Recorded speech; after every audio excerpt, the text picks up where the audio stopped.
All right, good evening, good morning to those in other parts of the world, if you're not in the United States. Today is Monday, May the 8th. I took a couple days off. We had the French elections. The dollar did get a little strong. It is temporarily. So let's just see what I came up with.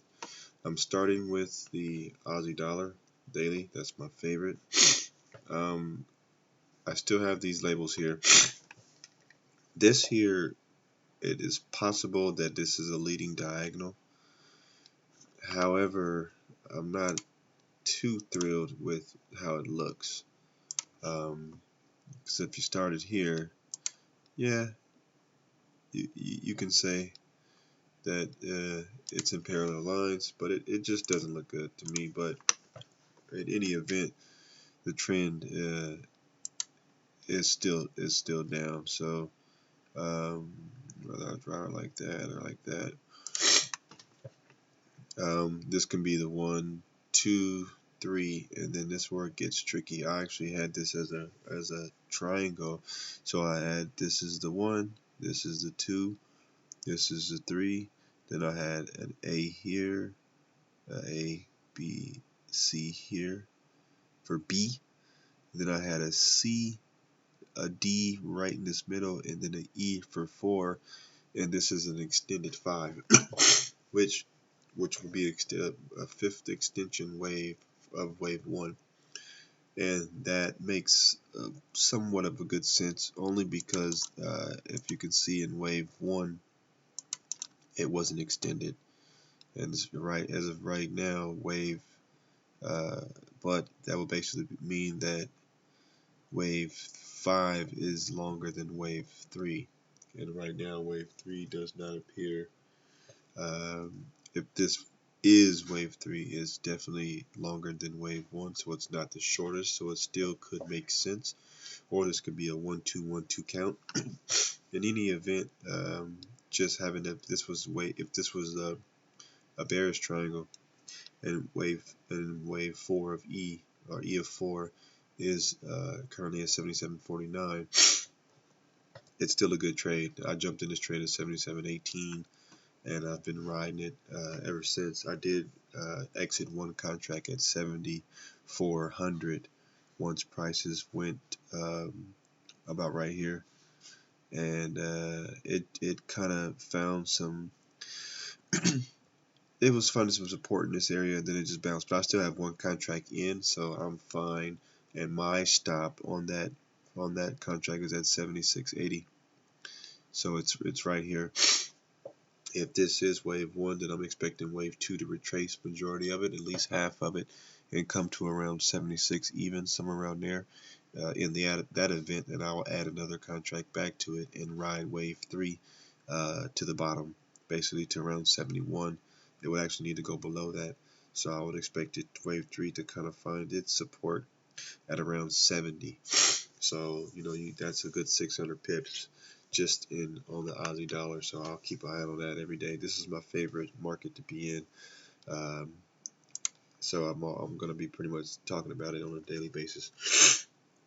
Moving on to the Euro CAD, I'm doing pretty good so far. I did call out this trade to a couple of people last week, and as of right now, I actually entered at 50.15, but I had to stop at 50.25 because I already knew, I had a feeling if I was to get in at 50.15 right here, if prices went above 50.25, then it will go above or at least to the 123.6, which is 1.5061. So that's why you can see I took my entry at 50.39. I always had my stop above this. So even this was one of the only trades that I wanted to be in during the election with a relatively tight stop, and it wasn't that tight, but it was it was 100 pips.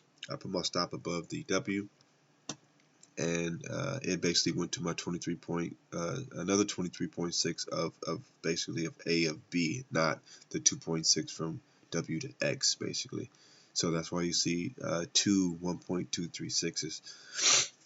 One's from the bottom of one to W, the X, and then Y, and then another one's from A to B, basically, and then finished of C. So I knew that price would find it will start resisting in that particular area of these two fib levels, and as you can see, it pretty much hit it tail on the money.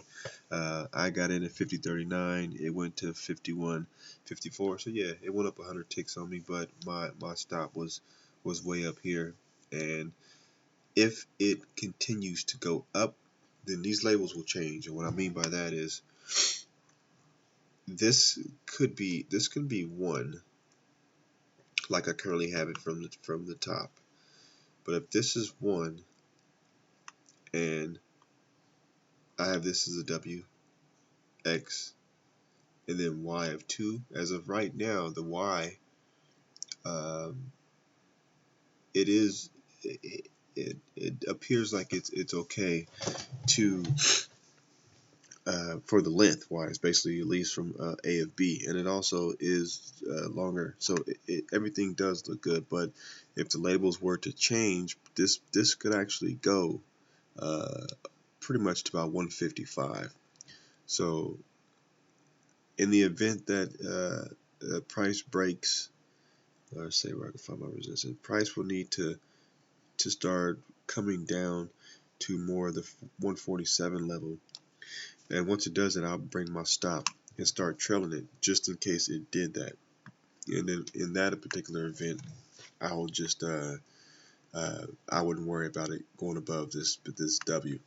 So I'll keep an eye on it and get some alternatives just in case if anyone is actually in that trade. And I'll move on to the CAD yen. The CAD yen, basically, if this can be, if you started here, this can be a 1, a 2, a 3, a 4, and a 1, 2, 3, 4, 5 of 1 or of A. This can be a W, a X, and a Y of 2 or B. And then basically you have one of something here, which we're probably going to find some resistance right here in my Ichi cloud, probably around a little bit above 83. This obviously is going long, so once I enter this, I would probably want to enter once price retraces more towards around 81 area, and I'll call it out once I enter this particular trade. But just keep in mind, I enter based off my own risk, so you should do the same thing if you choose to. I don't have a subscription service or anything like that. So it's just basically if you know Elliott and you think that that's a good point of entry, then you take it. But don't blame anyone. If you win or if you lose, just take your wins and run with it. And if you lose, it's on you. But I will be doing it. I take my losses with a smile just as much as I take my gains. I have the same attitude towards both. So let me move on from that. But yeah, we're going to keep an eye on that. That's looking like it's going to be something good. The Euro Aussie, it's really been a really good trade. When it was around this area, some people did think that it actually can go down. One subscription service that's really good with Elliott Wave International, they actually, I had heard that from another friend of mine that they actually had it going short, and all along I saw it going long, and it did, and I had a contract in there, and I'm down to less than a half of a contract because once it got up here during the election, I got out, and I actually moved my stop here now at 147.54 just so that I can bank all of the profits, because if this is a 1 and this is a 2 and this is a 3, well, wave 4 is probably going to start coming back to the 4 of the previous degree. So I would probably see wave 4 start to find some support around 144. So you're going to see about a 300 tick move to the downside.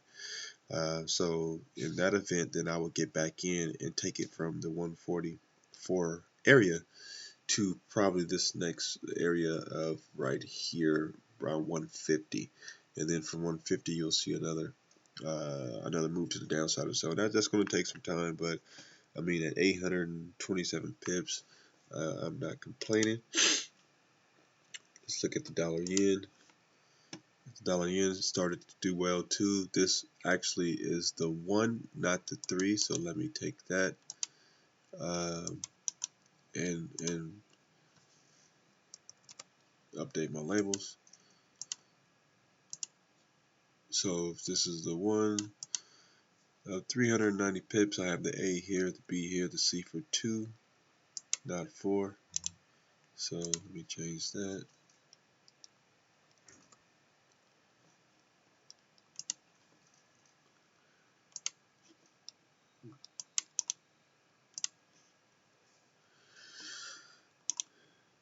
Let me see.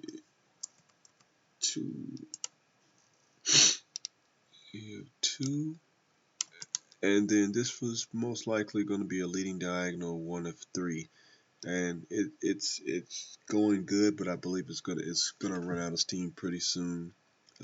Most likely right around 1.3, high 113, or like a very low 114 before it starts to retrace. But right now my stop is pretty tight to lock in the pips on there. So I will update this once I believe it's time to go long again, because right now is definitely not the time to go long, but the trend is definitely up and strong, the dollar right now.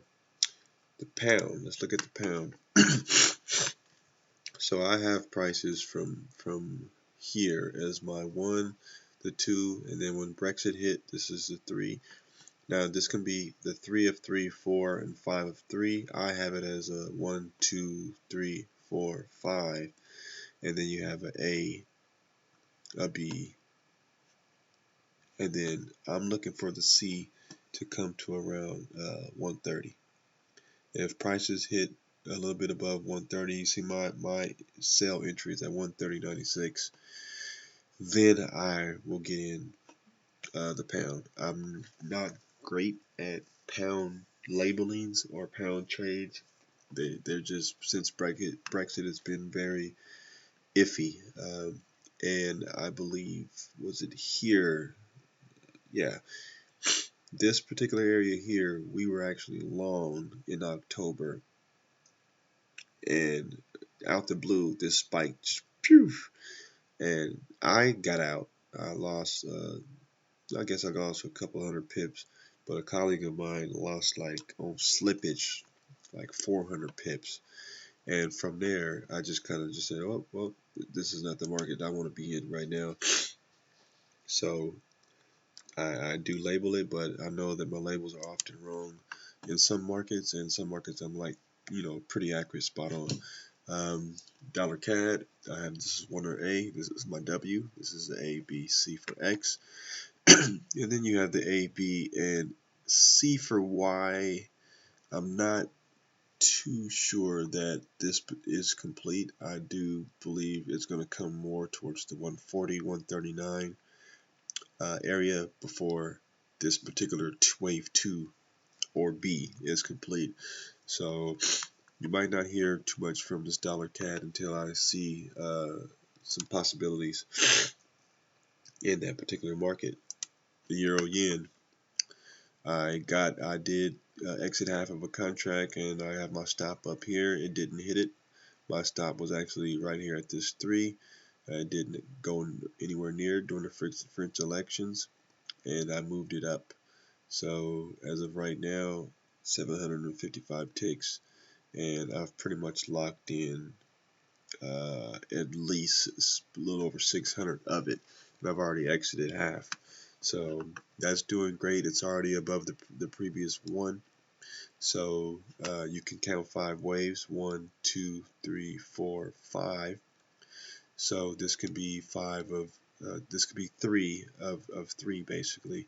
And then you'll see wave 4 come to around here, and then 5 of 3 is most likely going to go to around a little over 124, probably about 125. And then that's when you're going to see wave 4 start to take its course. So just if you are in this trade, start tightening your stops up.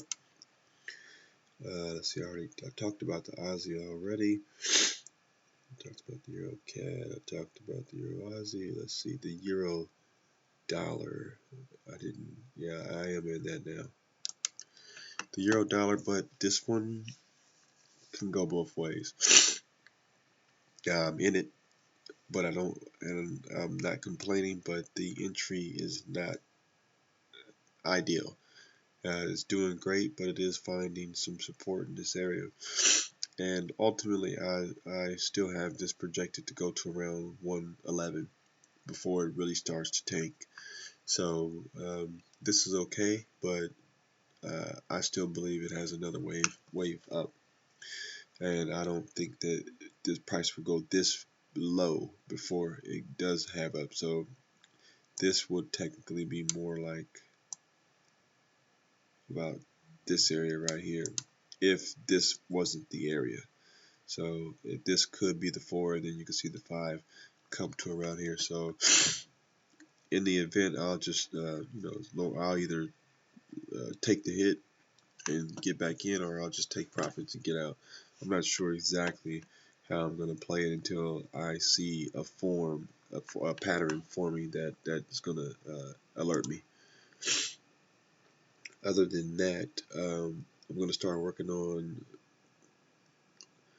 I'll probably start working on the AUSSIE CAD. I'll probably start working on the Euro Pound, and maybe one or two more. The AUSSIE Yen, one of the subscribers, one thing I do want to tell you about the AUSSIE Yen is that your counts on the AUSSIE Yen can be right and then be wrong in the same minute. That pair, number one, it's a cross pair, so your cross pairs are always very, very strange. You can have a great count and all of a sudden your count is just inaccurate. I learned the hard way with the AUSSIE Yen. I got up several hundred pips and thought it was in wave 3. Everyone thought it was in wave 3 until it wasn't in wave 3. So from there, you kind of got to just learn which markets to kind of, pick your battles. You can't trade all of them. And that's why you rarely see me putting up an AUSSIE Yen count. I like to label it, and I do know people who trade it, but I'm not one of them because of what pretty much just happened last week. It can be going great, and then it could just reverse on you in the blink of an eye. So I don't. There's just way too many other markets to be in, and you don't want to spread yourself wide like that anyway. You can pick a couple of them, especially if you're don't have experience like that. You want to get you one or two, and you just continue labeling and labeling and labeling. That's how I got very comfortable with the Aussie dollar over the course of the last year, just taking that market and picking it apart from a 1 minute time frame all the way up to a monthly. And now I feel pretty confident in where it's at, and that's why I was able to label it accurately and get in at the labels I got in at. So that's the best advice I can give there. But unfortunately, I won't be able to help on that particular market because it's just not a specialty. And if I can't give the best labeling, there's just no point in me giving it at all. So let me end this video because it's pretty long now, but I'll be back in a couple of days and I'll look to see what's going on. If I see anything that's worth looking at, or if you see anything worth looking at, just let me know. I'll try to label it, and other than that, happy trading.